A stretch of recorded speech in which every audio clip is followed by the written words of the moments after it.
Welcome everybody. Today I would like to discuss this basic palette, a palette that can be expanded according to the specific needs of your subject, your painting session. These are the colors that I use the most as a, let's say, again, foundation. I usually add more to this palette, but if you start with this palette, you're gonna be in a good shape. So let's see. Cadmium yellow lemon, or cadmium lemon, cadmium yellow medium, alizarine crimson, cadmium red medium, cerulean, cobalt blue, ultramarine blue, sap green, hooker's green, yellow ochre, raw sienna, Venetian red, burnt sienna, burnt umber, Naples yellow, chromium oxide green, ultramarine violet, and black. So look at the colors now individually and see why I chose these colors. So these four colors are going to be alternatively cool and warm, right? Cadmium yellow lemon is a cool color. Cadmium yellow medium is a warm color. Alizarine crimson is a cool red, and cadmium red medium is a warm red. How do I tell if a color is warm or cool? Let's start with the alizarine crimson because it makes it, I use the alizarine crimson as example because it makes it more clear. This is a red. When a color is cool, it means that leans toward the violet end of the spectrum. When it's warm, it leans toward the orange. So clearly, if I don't see any orange in here, and I don't see any violet in there, so clearly this is a warm red, and that's a cool red. Why do I need to have a cool and a warm color? Because they will behave differently in the mixes. For example, if I mix a cool yellow with a warm red, it's going to make a nice vibrant orange. But if I mix a cool yellow with a cool red, the orange will be more subdued, for example. The blues, right? The blues, I have a light, a medium, and a dark in terms of tonal range. So the cerulean tend to be difficult to see warm for a blue, but it tends to be lighter and less cool. Let's say less cool, less cold than the cobalt and the ultramarine. Cobalt blue is a beautiful blue that is intermediate, and the ultramarine is a very deep cold blue for many uses. So these are three blues that you want to have. They are very important at the base of a good palette. They can be also we can also expand the blues in our palette by including other more and more chromatic blues, but we will see that later on. The greens, I have sap green. Sap green is the modern sap green is permanent, but a few of these colors like alizarine crimson genuine and sap green genuine tended to be fugitive. Now with the modern pigment, we don't have to worry about colors fading because they are made with substitute of the original ingredient that was making the alizarine cream, for example, or the sap green, and now they don't fade. So this is a yellow, a warm, let's say it's a warm green, leads more toward the yellow. The hooker's green, I would say, is a more balanced green, and it's a little bit darker, a little bit cooler. I could have added also a cool green, which would be viridian, but viridian is so powerful that I rarely use it, so I prefer to stick with just the essential green, the one that I use the most. You can buy viridian to add to the palette, and then you would have a warm, a neutral, and a cool green. These are the earth colors, right? Earth colors are going to be yellow ochre, gray color, very useful for a variety of uses, and the raw sienna, also in earth colors. So we can see that the difference between these two is also temperature. So we have a warm yellow earth and a cool yellow earth. Sometime, depending on the manufacturer, we will have the raw sienna that is warmer.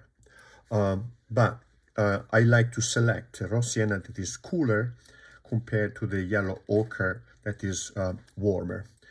Very, very useful in mixes. It's very useful to tame colors to create very muted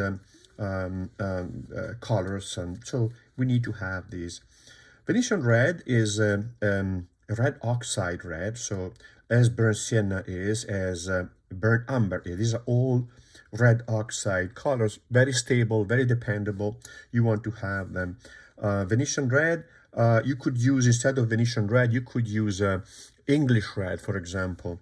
That is another, or red ochre. But I like this Venetian red because it's warmer, lighter than the burnt sienna, which is also a red, but it tends to be more toward the brown, right?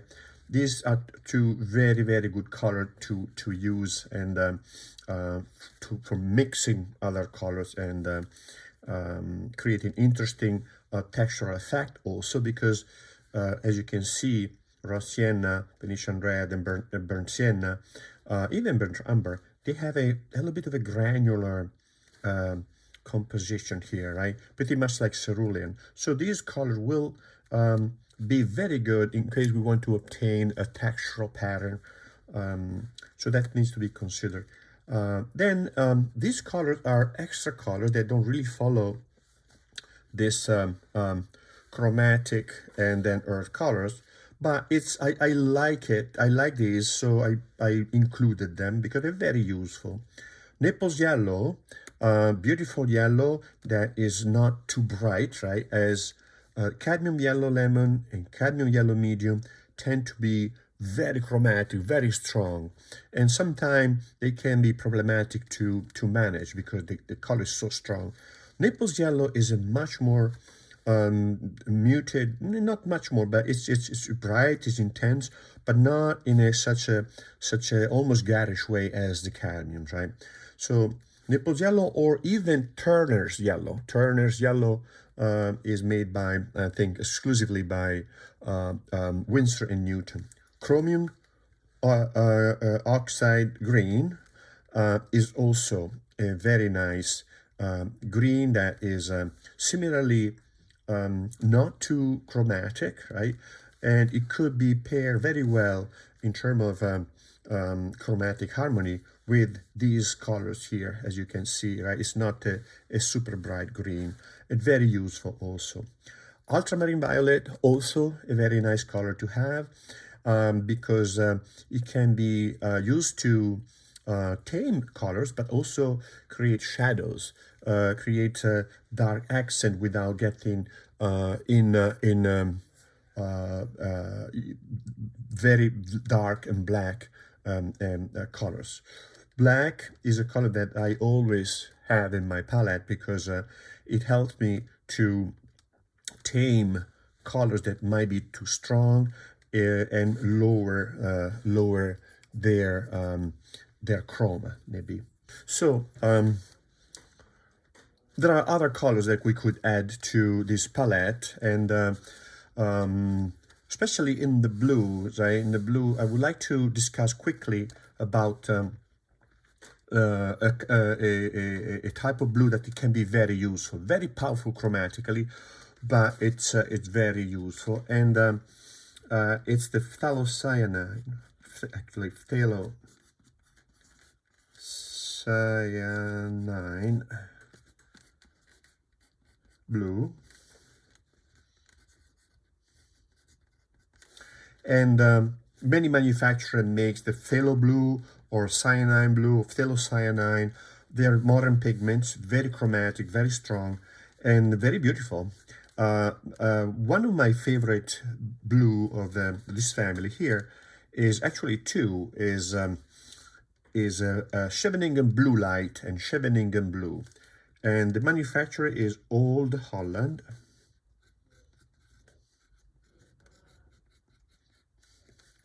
And the color is Scheveningen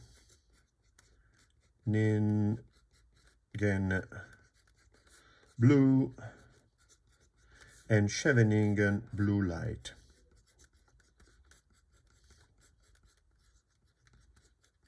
Blue light.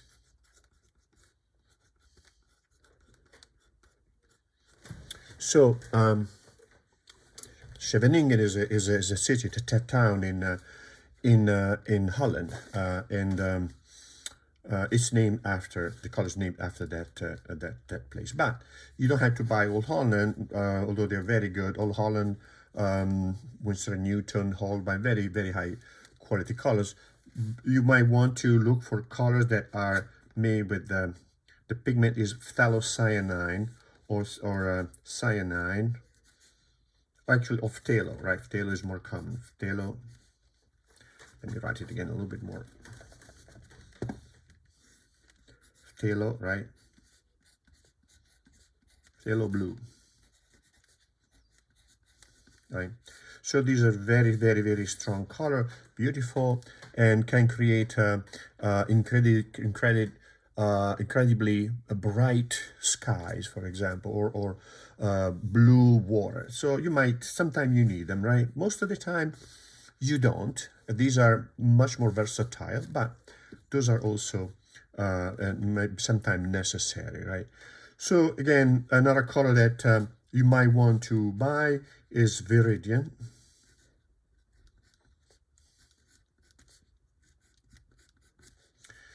And or emerald green, also emerald green, right? But viridian is more useful, right? Emerald.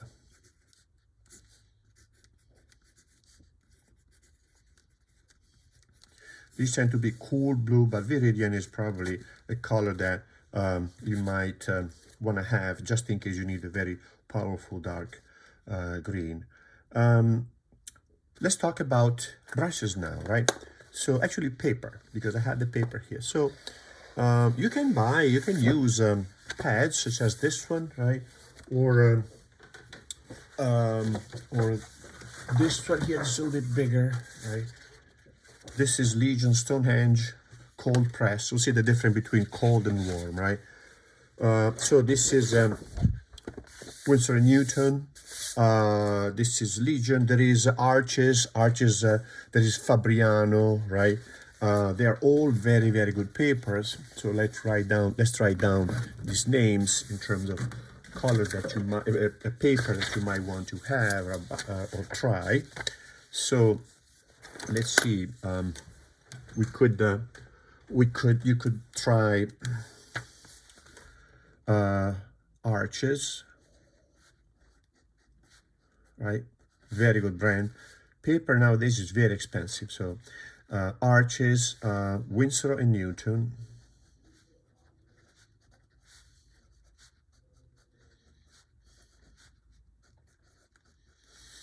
Fabriano.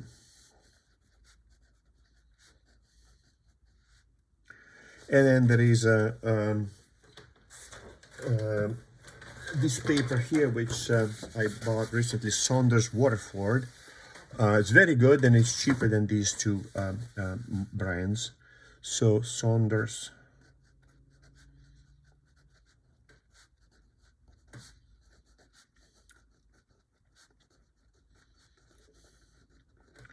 And of course we have the Legion, right? Stonehenge. We have there's so many different type of paper. Legion, Stonehenge.